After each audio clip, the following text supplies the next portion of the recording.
Wembley, 1963. A man in black rises through a crowd, giant hands swatting across into the London night. 90,000 people fall silent. This is how one goalkeeper made the box his kingdom. Goalkeepers used to live in the background. They stood on the line and hoped. Lev Yashin stepped into the light. He turned a last resort into a plan. From Olympic gold to Europe's first champions, he kept winning. In 1963, he took the Ballon d'Or, the only keeper ever. Tonight, we follow the making of the Black Spider. We will see how command, not gloves, turned goalkeeping into art. He was born in Moscow in 1929. As a teenager during the war, he did factory shifts and learned discipline the hard way. Dynamo's academy pulled him into sport. He even kept goal in ice hockey for a while. The rink sharpened his reflexes and rebound control. It taught those flat throws. The cap, the dark kit, the calm stare, these were more than clothes. They were ritual. They told a story before the first save. Dynamo Moscow became his home. One club, 2 decades. He played from 1950 to 1970. They won the league in 1954, 1955, 1957, 1959, and 1963.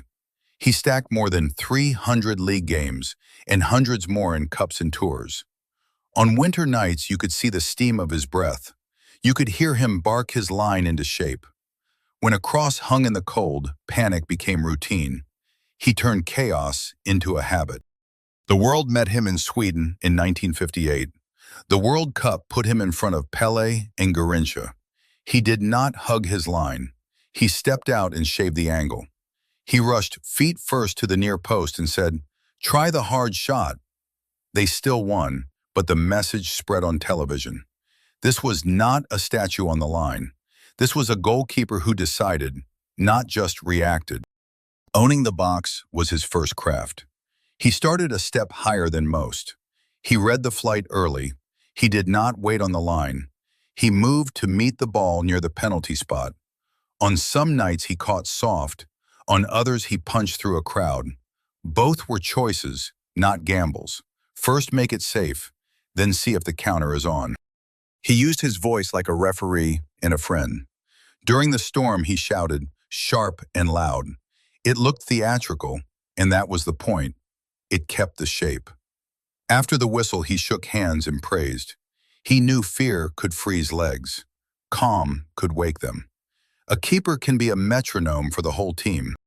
Angles and one-against-ones were his second craft.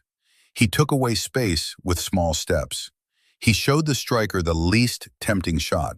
He set his feet late so he was not stuck. His hands stayed loose until the trigger. Then they exploded to the ball. Near-post discipline was a rule. He never opened the gift. He made strikers aim for a keyhole. Penalties were theater and study. His reputation alone made kickers think twice.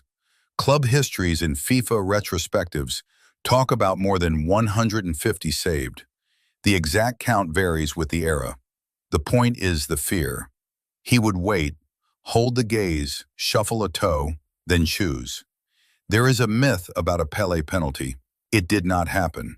He did not need it. The legend stood on its own. Now the pass before the pass, those flat throws from hockey. He could sling the ball 30 or 40 meters, straight to a winger in stride. While others punted high and hopeful, he played on the floor with purpose. He ended danger and started attack in one motion. Decades before people said sweeper keeper, he lived the idea. Not every night was bright. In Chile in 1962, the USSR drew 4-4 with Colombia. A corner flew straight in. An Olympico. He was rattled. It became a rare nightmare. He was dropped and doubted. He did not hide. He trained, slimmed down, and studied the flight and spin. Setbacks can break a career. This one shaped a response. Without that sting, there is no Wembley redemption. Let us go back a little to Paris in 1960, the first European Nations Cup final. The USSR beat Yugoslavia 2-1 in extra time. With legs heavy and space opening, he surged to the penalty spot and killed a cross. No panic. Then he whipped a throw that began the move for Viktor Ponedeljnik's winner. One action held his creed: command first, creation next. Now Wembley, 1963, the Football Association's centenary, England versus the rest of the world. Yashin was 33. The English stars were waiting. Greaves, Charlton. He glided through traffic and claimed under pressure. He snapped low at the near post. He palmed a drive wide without fuss. The British papers called him peerless. Months later, he lifted the Ballon d'Or. No other goalkeeper has touched it. He was back on the biggest stage in 1966. The USSR finished fourth.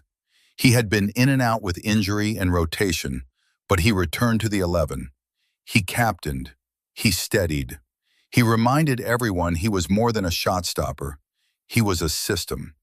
Across 16 years, he won 74 caps.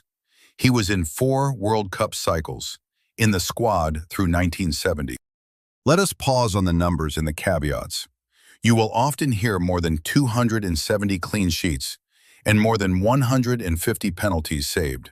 These totals come from club and FIFA retrospectives. Records from that era mix leagues, cups, and tours in different ways. His league games for Dynamo are commonly given as 326. His total first-team outings climb far higher when you add everything. The nicknames Black Spider and Black Panther came from the look and the feel of 8 arms. He did not wear pure black every single match. The myth paints in broad strokes. The man did the work. What did owning the box look like on a winter night in Moscow? Picture a high ball drifting in snow.